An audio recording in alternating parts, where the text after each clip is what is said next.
جلیل القدر ہستی ہیں جنہیں حضور علیہ السلام نے اللہ سے مانگ کے لیا۔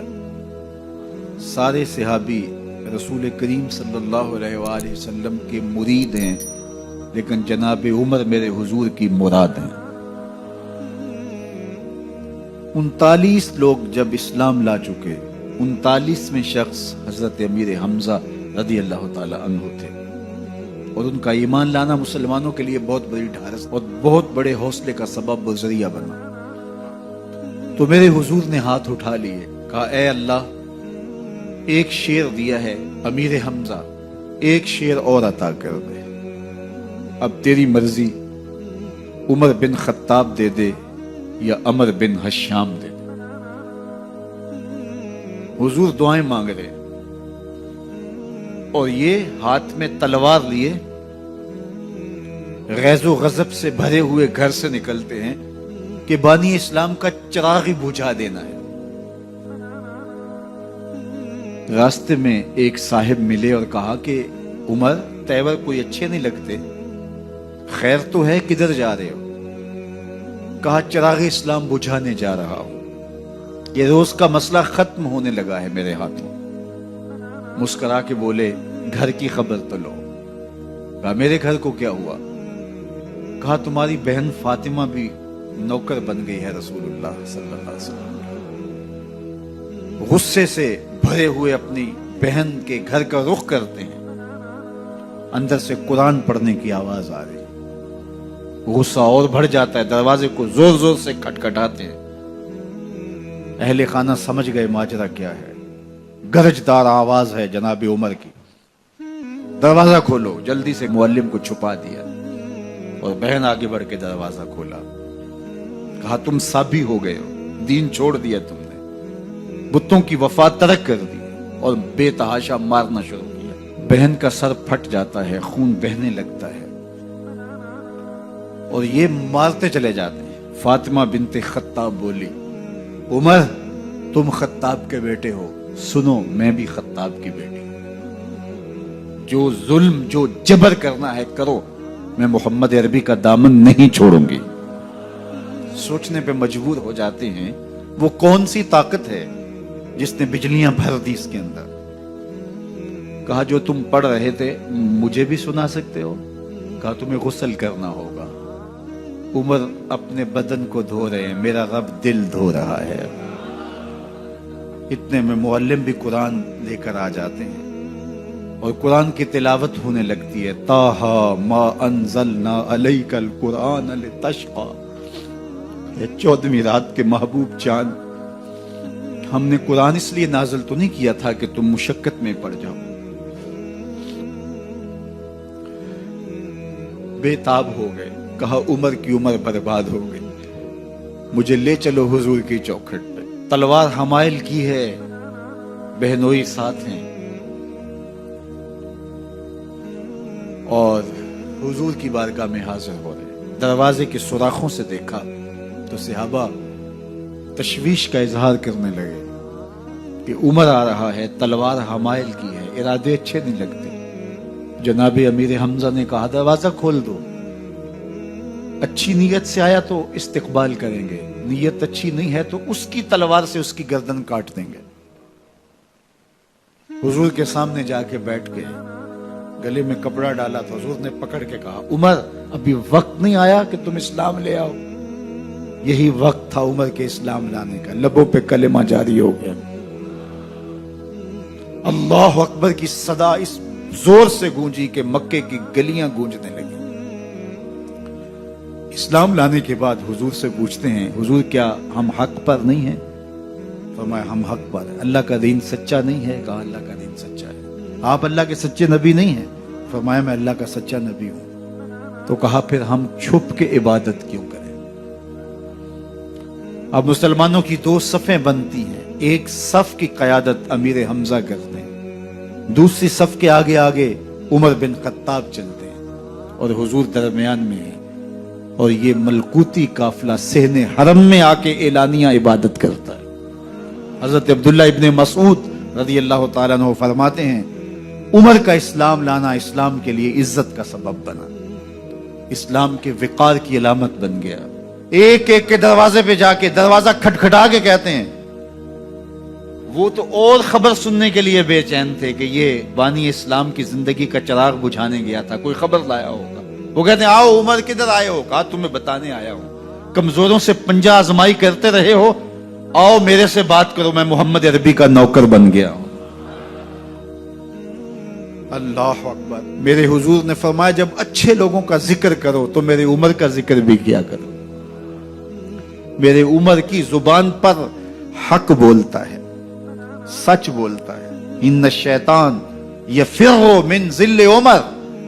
عمر کے سائے کو دیکھ کے شیطان بھاگتا ہے. اللہ اکبر. اسلام لائے تو زندگی کی ایک ایک سانس اسلام کے لیے وقف کر دی. حضور کا پہرا دیا, حضور کی ناموس کا پہرا دیا, حضور کی شریعت کا پہرا دیا. اسلامی فتوحات پھیلی تو پھیلتی ہی چلی گئیں. کبھی مصر فتح ہو رہا ہے, کبھی ایران فتح ہو رہا ہے, آرمینیا تک مسلمانوں کی افواج پہنچتی ہیں. 22 لاکھ مربع میل پر حضرت عمر رضی اللہ تعالیٰ عنہ کی سلطنت پھیل جاتی ہے. عدل و انصاف کا دورہ ہوتا ہے. زمانے نے دیکھا کہ غیر مسلم بھی عدالت میں کھڑا ہے تو اسے خوف نہیں ہوتا تھا کہ میرے سے ناانصافی ہوگی, اس لیے کہ حکومت عمر کی چل رہی ہے. وہ بھی مطمئن ہوتا تھا کہ میرے ساتھ انصاف ہوگا. عبداللہ بن عمر اور عبید اللہ بن عمر بصرہ سے گزر رہے تھے ایک جنگ سے واپسی پر, تو حاکم بصرہ نے آپ کو کچھ پیسے دیے کہ یہ مال غنیمت میں جا کے جمع کروا دینا,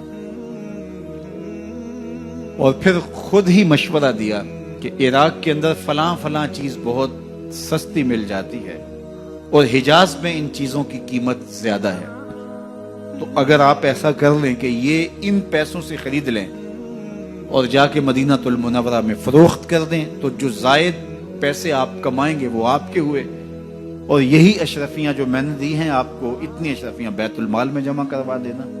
تم نے محنت کی ہوگی, تجارت کی ہوگی, تو جتنے بچیں گے وہ آپ کے ہوں گے. تو انہوں نے کہا بہت اچھا. وہاں سے مال خرید لیا, مدینہ المنورہ میں آ کے بیچ دیا. جتنی اشرفیاں انہوں نے وہاں سے دی تھی بیت المال کے لیے, اتنی بیت المال میں جمع کروا دی. حضرت عمر رضی اللہ تعالیٰ عنہ کو پتہ چلا, بیٹوں کو بلایا, کہا کہ سنا ہے تم نے کوئی کمائی کی ہے؟ کہا جی ہم نے تو تجارت کی اور جو مال لیا تھا اتنا مال بیت المال میں جمع کروایا ہے. کہا تم بیت المال کے پیسوں پر کمائی کی ہے, وہ پیسے بھی تمہیں بیت المال میں جمع کروانے پڑیں گے. یہ عمر ہیں رضی اللہ تعالیٰ. رومی شہنشاہ کی بیوی سلام بھیجتی ہے حضرت عمر رضی اللہ تعالیٰ عنہ کی اہلیہ کو, تو وہ 1 دینار ادھار لے کر کے اس کا عطر خریدتی ہیں اور شیشیوں میں ڈال کر کے ان کو بھیجتی ہیں کہ چلو ایک رواداری کا اچھا ثبوت فراہم کیا جائے. تو وہ واپسی پر انہی شیشیوں کے اندر قیمتی موتی بھر کے بیچتی ہیں, جواہرات بھر کے بیچتی ہیں. حضرت عمر رضی اللہ تعالیٰ عنہ فرماتے ہیں لاؤ یہ سارے جواہرات, سب کو فروخت کرتے ہیں, 1 دینار اس کو دیتے ہیں, باقی بیت المال میں جمع کر دیتے ہیں. تو جب اپنی زندگی اتنی محتاط ہوگی, اتنی خوبصورت ہوگی, تو پھر کس طرح کوئی گورنر زیادتی کر سکتا ہے؟ تو حضرت سیدنا عمر رضی اللہ تعالیٰ عنہ نے اپنا طرز زندگی اور انداز معاشرت اتنا سادہ اور اتنا خوبصورت رکھا کہ اس کے مطابق تمام گورنروں کو ڈھالنے کی تلقین کی. آپ جب بھی کسی شخص کو بطور گورنر اس کا تعین کرتے تو اس کو یہ نصیحتیں کرتے, ایک ترکی گھوڑے پہ سوار نہیں ہوں گے, باریک کپڑا نہیں پہنیں گے, اور انچھنے آٹے کی روٹی کھائیں گے, مکان کا دروازہ نہیں لگائیں گے, کوئی حاجب نہیں رکھیں گے, چوکیدار نہیں رکھیں گے, بواب نہیں رکھیں گے, جو تمہارے تک پہنچنا چاہے ڈائریکٹ پہنچ جائے. اللہ اکبر. اور پھر جب کسی کو متعین کیا جاتا اس کی جائیدادیں لکھ لی جاتی کہ اس کے پاس کتنی جائیداد ہے, وہ حساب اپنے پاس رکھتے, اور جب وہ معزول ہوتا یا اس کا وقت ختم ہوتا تو آپ دیکھتے کہ اب اس کے پاس جائیداد کتنی ہے. اگر وہ جو پہلے آپ نے اپنے پاس ریکارڈ رکھا ہوتا اس سے جائیداد اس کی زیادہ ہوتی تو حضرت عمر بقیہ جائیداد بیت المال میں جمع کرتے ہیں۔ اللہ اکبر۔ اور یہ کیسے تھا؟ گورنر بول نہیں سکتا تھا، اس لیے کہ حضرت عمر کی اپنی بود و باش بھی اسی طرح کی تھی، اپنا طرز زندگی بھی اسی طرح کا تھا۔ مال غنیمت میں بہت ساری چادریں آتی ہیں جو سب کو تقسیم کر دی جاتی ہیں۔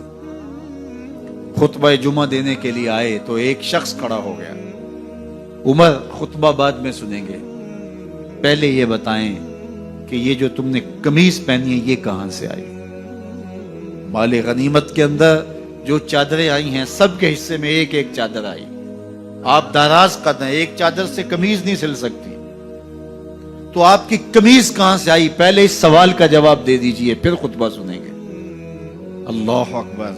آپ کے بیٹے کھڑے ہوتے ہیں، کہا ایک چادر سے میرے باپ کی قمیض نہیں بنتی تھی، میں نے اپنے حصے کی چادر بھی اپنے باپ کو پیش کی ہے۔ اس نے کہا اب سناؤ، اور ہم سنتے ہیں۔ یہ ہے حضرت عمر رضی اللہ تعالیٰ عنہ کی اپنی ذاتی زندگی۔ ایاز بن غنم کے بارے میں یہ پتا چلتا ہے کہ وہ موٹے کپڑے نہیں باریک کپڑے پہنتا ہے۔ اس نے گھر کے دروازے پر بواب بھی رکھا ہوا ہے، چوکیدار بھی رکھا ہوا ہے۔ تو حضرت عمر رضی اللہ تعالیٰ عنہ محمد بن مسلمہ کو بھیجتے ہیں، محمد بن مسلمہ جاتے ہیں اور جا کے تحقیق کرتے ہیں تو ایسا ہی پاتے ہیں، تو ان کو وہیں گرفتار کر کے لے آتے ہیں اور حضرت عمر کے دربار میں پیش کیا جاتا ہے۔ چھڑی اس کے ہاتھ میں دے کر فرماتے ہیں جاؤ تم بکریاں چرایا کرو، تم گورنری کے لائق نہیں ہو۔ ایک گورنر کو بکریاں چرانے پہ لگا دیتے ہیں اس لیے کہ تم نے ان اصولوں سے، ان ضابطوں سے انحراف کیا ہے جو ایک سلطنت کے ذمہ دار کے لیے لازم اور ضروری ہیں۔ دور موجود کے حکمرانوں کو، چاہے وہ عرب کے حکمران ہوں چاہے وہ عجم کے حکمران ہوں، اگر وہ اسلام کا نام لیتے ہیں تو انہیں اپنے اعمال کا جائزہ لینا ہوگا کہ ہم کھڑے کہاں ہیں۔